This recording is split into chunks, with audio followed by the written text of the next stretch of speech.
지난 4월 9일이 부활절이었는데요. 그 부활절로부터 50일이 되는 날, 50일째, 그리고 예수님이 승천하신 날로부터 열흘째 되는 날, 해당되는 주일을 성령 강림절로 지키게 됩니다. 그리고 바로 오늘이 그날입니다. 이 성령 강림절은 구약의 선지자들이 예언했고 또 예수님께서도 예언하셨던 하나님의 신, 하나님의 영이신 성령님께서 우리 안에 거하시게 된 사건을 기념하는 날이 바로 오늘입니다. 성령 강림절은요, 예수님께서 부활하시고 승천하신 후에 약속하신 성령님을 이 땅에 보내주심으로 교회가 시작될 수 있었던 오순절 성령 강림 사건을 기억하는 매우 중요한 절기입니다. 근데 이 성령 강림 사건이 일어났던 오순절은 원래 유대인들의 절기였습니다. 구약 성경에는 맥추절이라고도 하기도 하고 때로는 칠칠절로 부르기도 합니다. 민수기 28장에는 핵곡식의 날이라고 부르기도 하는데요. 이때가 보리를 첫 수확하는 시기와 맞물려 있기 때문에 그렇게 부르기도 했었습니다. 그러니까 이스라엘 백성들은 오순절을 지킴을 통해서 약속의 땅 가나안에서의 첫 수확을 기억하면서 하나님께 감사를 드렸던 것이죠. 우리 미국 사람들이 추수감사절을 보내는 것과 똑같은 날이 바로 이 오순절이라는 거죠. 첫 수확을 기억하면서 하나님께 감사를 드렸던 것. 그러므로 출애굽한 이스라엘 백성들에게 있어서 오순절은 새로운 삶을 의미하는 중요한 날이기도 했습니다. 오순절의 의미를 이와 같이 생각해 볼 때 성령 강림 사건이 오순절에 일어난 것은 큰 의미가 있다라는 생각을 또한 해봅니다. 왜냐하면 오순절이 이스라엘 백성들에게 새로운 삶을 의미하듯이 성령 강림 사건은 예수님을 중심으로 한 교회가 새로운 시대의 장을 열었다라는 귀한 의미가 담겨져 있기 때문입니다. 바로 교회의 역사는 오순절 성령 강림 사건으로부터 시작되었기 때문이죠. 그런 의미에서 우리 베다니가 딱 10년 전 성령 강림 주일에, 그날은 5월 26일이었는데 2013년 5월 26일에 첫 성령 강림 주일에 첫 예배를 드림을 시작으로 해서 우리 교회의 역사가 시작된 것도 큰 의미가 있고 또 하나님의 계획하심과 은총이라고 저는 또한 믿고 그렇게 생각하고 있습니다. 한번 사진을 한번 보실까요? 보시면 여러분들 왼쪽에 있는 게 첫 예배를 드렸던 첫 기념 예배, 창립 예배라고 하지 않았었어요. 왜냐하면 나중에 교회가 좀 성장하면 창립 예배를 드립시다 해서 그냥 예배부터 시작이 됐었어요. 그래서 우리가 창립 기념주일을 9월 달로 옮긴 이유가, 그때 지키는 이유가 5월 마지막 주를 지키지 않고 그날 지키는 이유가 바로 이 이유입니다. 어찌됐든 첫 기념 예배를 드렸죠. 여러분들 저기 보시면 왼쪽 끝에 제 뒤쪽으로 파란색 배너가 달려 있는 거 혹시 잘 안 보이시지만 보이시죠? 그게 요 배너입니다. 저희가 예배 드리러 갔을 때 저 교회에서 첫 예배를 드릴 때 미국 큰 교회의 작은 채플을 빌려서 사용을 시작했는데 그 교회에서 우리가 첫 예배를 드리는 날이 성령 강림절이어서 배너를 만들어 준 겁니다. 미국 사람이 만든 거예요. 누가 만든지 몰랐는데 교회를 떠날 때 물어봤었어요. 이거 가져가도 되냐고 요청하려고 사무실에 물어봤을 때 이거를 만든 직원이 얘기를 해주더라고요. 너 어떻게 이거 한국말 쓸지도 모르는데 어떻게 써니 했더니 인터넷으로 베껴가지고 저렇게 썼다는 거예요. 너무 고맙더라고요. 그래서 우리 가져가도 되냐 기념으로 해서 그러라고 해가지고 제 사무실에다 걸어놨다가 요때만 항상 이렇게 여러분들께 보여드리는데 요게 그 배너입니다. 그 다음 사진 한번 넘겨주시겠어요?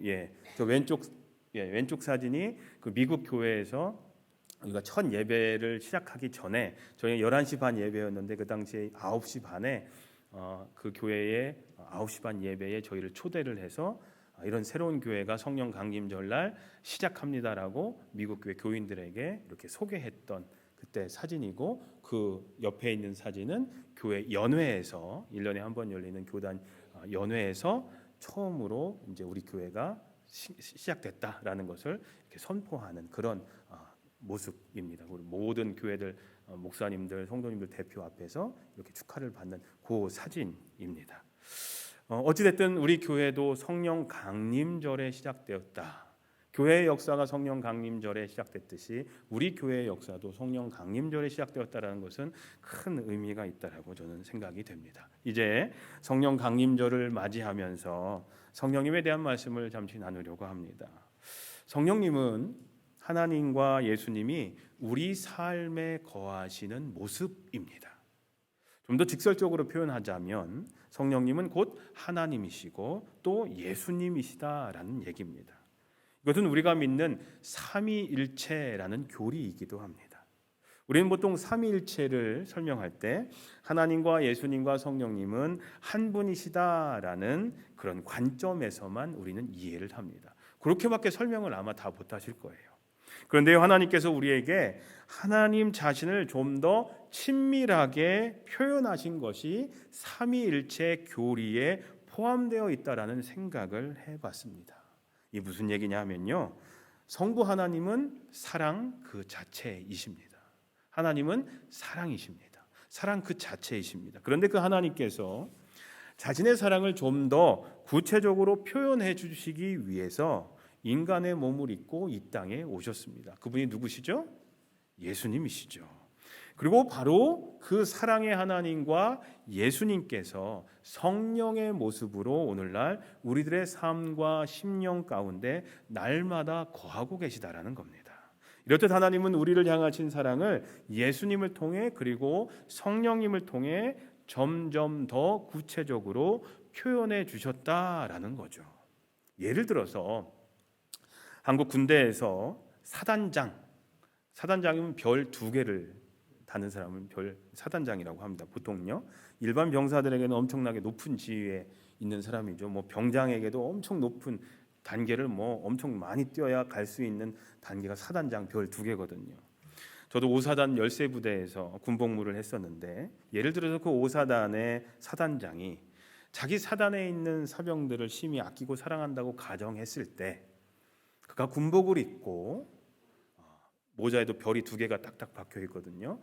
별단 모자를 달고 또 이런 별단 사람들은 지휘봉을 가지고 다닙니다. 부대 지휘관들은 지휘봉을 들고 많은 부관들을 옆에 거느리고 사병들에게 다가가서 열심히 일하고 있는 사병들에게 삽질하고 있는 사병들에게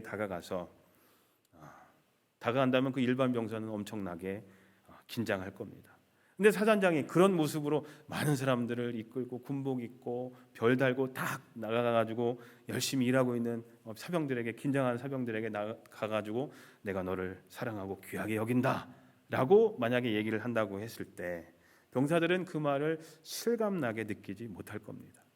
근데 만일 그 사단장이 군복을 벗고 아버지와 같이 평상복을 만약에 입고 부관들 데리고 있지 않고 그냥 편하게 운동화 차림에 편한 복장으로 편한 모습으로 병사들에게 다가가서 그들의 어깨를 두드려주고 격려하는 말을 한다면 병사들은 어떨까요? 그 말을 더 따뜻하게 느껴질 거고 더 친밀하게 아마 그 말을 받아들일 겁니다. 우리에게 다가오신 성령님의 모습도 바로 이런 것이라는 거예요. 전지전능하신 하나님께서 우리들의 삶에 조금 더 따뜻하고도 친밀하게 거하시며 우리를 포근하게 그리고 감싸주시고 인도하시고 보호해 주시는 모습이 바로 성령님이시라는 거예요. 그래서 저는 성령님을 따뜻하고 포근하게 표현한 이 복음성가 참 좋아합니다. 이런 복음성가 있죠. 따스한 성령님 마음으로 보내 내 몸을 감싸며 주어지는 평안함 만족함을 느끼네. 따스한 성령님 마음으로 보내 내 몸을 감싸며 성령님이 주어주신 평안함이 나에게 만족함을 느끼게 해주신다는 그런 찬양이죠. 그런데 이상하게도 이런 성령님이신데 오늘날 많은 그리스도인들이 성령님에 대해서 언급하기를 꺼려하는 경우들이 참 많습니다. 사랑과 자비가 풍성하신 하나님에 대한 이야기를 하면 아무런 부담감을 느끼지 않습니다. 그리고 우리를 구속하여 주신 예수님의 사랑과 십자가, 그리고 그 가르침에 관해서 이야기해도 자연스럽게 우리는 받아들입니다. 우리 전도할 때도 마찬가지예요. 사랑 많으신 하나님, 우리를 구원해 주신 예수님에 대해서 얘기하기는 참 편한데, 근데 성령님에 관해서, 성령님에 대해서 얘기하면서 전도를 하는 분은 많이 본 적은 없는 것 같아요. 또 성령님에 대해서 이야기를 하면 곧바로 어떤 분들은 거부감을 느끼면서 어색함을 느끼는 성도님들도 우리 교회는 많지는 않지만 개중엔 있습니다. 왜 그럴까요? 왜 성령님에 대해서는 부담감을 느끼실까요? 아마 성령님에 대해서 오랫동안 교회 생활을 하면서 가지셨던 여러 오해 때문이지 않을까라는 생각을 해봅니다. 성령님을 어떠한 신비한 현상들과 성령님을 동일시하는 거예요. 뭐 있어요? 방언, 예언, 입신, 또 신비한 체험, 떨림, 뜨거움, 불 받는 거. 그러니까 부흥회 때, 우리 옛날에 부흥회 때 했던 그런 것들을 성령님과 동일시하는 경우들이 있기 때문에 그것에 대해서 부담감을 느끼는 분들은 성령님 역시 부담감을 느끼고 말하기를, 언급하기를 꺼려하는 경우들이 종종 보인다라는 거죠. 물론 이런 신비한 체험들이 성령님의 역사가 아니라는 말이 절대 아닙니다. 성령님의 역사하심은 맞습니다. 하지만 중요한 것은 성령님의 역사가 그것만이 다는 아니다라는 거예요. 성령은 곧 방언이다. 성령은 곧 통성기도하고 뜨겁게 기도하는 것이다 라고 그렇게 얘기해서는 안 된다라는 거예요. 오늘날 우리의 잘못은 성령님의 역할과 역사하심에 대한 이해의 폭이 상당히 좁다는 데 있다라는 거죠. 그래서 성령님에 대해서 말하는 것을 부담스럽게 생각할 때가 있습니다. 성령 충만함을 받아라 라는 말을 하면 이런 반응을 보이시는 분들 많아요. 전 좀 더 조용히 신앙생활하고 싶은데요. 성령 받으면 좀 이상하게 되는 거 아닙니까? 성령 받으면 신비한 현상들, 방언 해야 된다. 전 방언 안 하고 그냥 조용히 기도하는 게 좋습니다. 누가 방언 기도하면 기도가 방해돼서 못하는 사람이기 때문에 그냥 조용한 게 좋습니다. 난 그런 거 싫습니다. 부담됩니다. 라고 얘기하시는 분들이 있어요. 사랑하는 성도님들, 성령님은요, 하나님과 예수님께서 우리와 함께 하시는 사랑의 방법입니다. 그런데도 성령님에 대한 여러 오해들 때문에 하나님을 믿으며 예수님을 우리들 삶 가운데 모시고 산다라고 말하는 그리스도인들조차도 자신들 속에 이미 성령님께서 거하고 계심을 깨닫지 못할 때가 많이 있다라는 거예요. 그러나 성경은 우리에게 분명히 가르쳐주고 있는 사실이 있습니다. 그것은 우리가 하나님을 믿고 예수 그리스도를 구세주로 고백한다면 성령님께서 이미 우리 안에 거하고 계시다라는 증거가 된다라는 겁니다. 로마서 8장 9절에 이렇게 얘기합니다. 누구든지 그리스도의 영이 없으면 그리스도의 사람이 아닙니다라고 말하고 있습니다. 우리가 그리스도인이라면, 우리가 그리스도인이라고 내가 고백한다면 이미 우리 안에 성령님이 거하신다라는 얘기입니다. 사도 바울은 고린도 교회 성도들에게 이미 그들 안에 성령님께서 거하고 계심을 이렇게 가르칩니다. 고린도전서 3장 16절에 여러분이 하나님의 성전이요 하나님의 성령이 여러분 가운데 계시다는 것을 모르십니까? 고린도후서 1장에는 하나님께서는 또한 우리를 자기의 것이라는 표로 인을 치시고 그 보증으로 우리 마음에 성령을 주셨습니다 라고도 가르칩니다. 우리는 예수님을 우리 구주로 인정하고 고백하기에 이 자리에 함께 모여서 예수님께 찬양과 경배의 예배를 드리고 있습니다. 맞으십니까? 맞으십니까? 여러분들 주님을 구주로 고백하기 때문에 이 자리에 와 계신 거 맞으시잖아요. 고백 안 하시면 이 자리에 오실 필요가 없죠. 찝찝해서 교회 오십니까? 주일날 안 지키면 일주일 동안 내가 꼭 무슨 일이 일어날 것 같고 내 비즈니스가 안 될 것 같으니까 오십니까? 전혀 상관없어요. 그렇게 안 하셔도 돼요. 구주로 고백하시니까 이 자리에 와서 주님을 예배하고 찬양하는 거죠. 우리가 이런 마음 가지고 이 자리에 앉아 있다는 사실 자체가 성령님이 우리 안에서 이미 역사하고 계신다라는 증거가 되심을 믿으시기 바랍니다. 고린도서 12장 3절에 의하면 성령님으로 감동하지 않고서는 아무도 예수는 주님이시다 하고 고백할 수 없다라고 얘기를 하고 있어요. 그렇기 때문에 예수님이 나의 주님이십니다라고 내가 고백할 수 있다면 이미 성령님은 여러분들 안에 역사하고 계시다라는 거죠. 여러분은 하나님을 아빠, 아버지라고 부르십니까? 여기만 있으신가요? 다시 한번 여쭤볼게요. 여러분은 하나님을 아빠, 아버지라고 부르십니까? 그리고 여러분들은 하나님의 자녀가 되심을 믿으십니까? 그렇다면 성령님께서 이미 여러분들 안에 계심을 깨달으시기 바랍니다. 로마서 8장 15절에서 16절에 이렇게 기록합니다. 우리는 그 영으로, 성령으로죠, 하나님을 아빠, 아버지라고 부릅니다. 바로 그때 그 성령이 우리의 영과 함께 우리가 하나님의 자녀임을 증언하십니다 라고 분명히 말씀하고 있습니다. 힘들고 어려울 때 여러분들 하나님의 말씀이 생각나십니까? 읽었던 성경 구절들, 들었던 설교 말씀이 생각나신 적이 있으십니까? 그래서 그 말씀 때문에 위로를 받으신 적이 있으십니까? 그렇다면 그것은 성령님께서 이미 여러분들 안에 역사하고 계신다라는 증거가 됩니다. 요한복음 14장에 보혜사 곧 아버지께서 내 이름으로 보내실 성령께서 너에게 모든 것을 가르쳐 주시고 또 내가 너에게 말한 모든 것을 생각나게 하실 것이다 라고 분명히 말씀하셨습니다. 혹시 여러분들이 어려움을 당할 때 항상 그렇지는 못하더라도 주님을 바라보면서 주님을 생각하면 마음 가운데 평안과 위로를 얻으신 적이 있으십니까?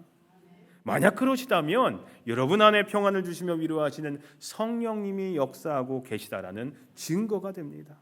빌립보서 4장에 아무것도 염려하지 말고 다만 모든 일에 기도와 간구로 너희 구할 것을 감사함으로 하나님께 아뢰라. 그리하면 모든 지각에 뛰어난 하나님의 평안함이 그리스도 예수 안에서 너희 마음과 생각을 지키시리라 라고 분명히 말씀하고 있습니다.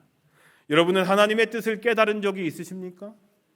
나의 삶을 통하여 이루고자 하시는 하나님의 귀한 뜻, 우리 가정과 우리 자녀들의 삶을 통해서 이루고자 하시는 하나님의 귀한 뜻, 나의 사업과 일터를 통하여 이루고자 하시는 하나님의 귀한 뜻, 성경을 읽을 때마다 깨달아지는 하나님의 귀한 섭리, 이러한 깨달음은 우리들의 지식으로 오는 것이 절대 아닙니다.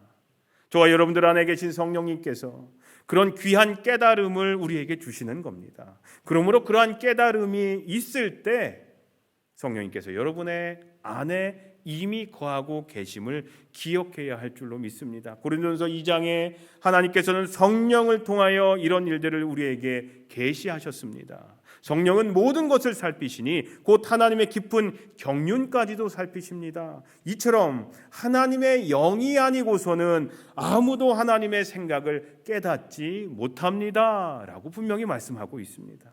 사랑하는 성도님들, 여러분들 안에 그리스도인으로서 거룩하게 구별되게 살고 싶다라는 간절한 소망이 지금 있으십니까? 있으십니까? 있으셔야 됩니다. 그리고 그 결심을 조금씩 이루어 가고자, 지금 당장 내가 완전히 거룩해질 수는 없지만 조금씩이라도 내가 거룩해지고자 그렇게 실패하더라도 다시금 시도하고 다시금 일어나서 거룩함으로 사는 삶을 살려고 노력하고 계십니까? 그렇게 사셔야 됩니다. 하지만 우리는 이것은 우리들의 결심과 의지로만 되는 것이 아님을 알아야 됩니다.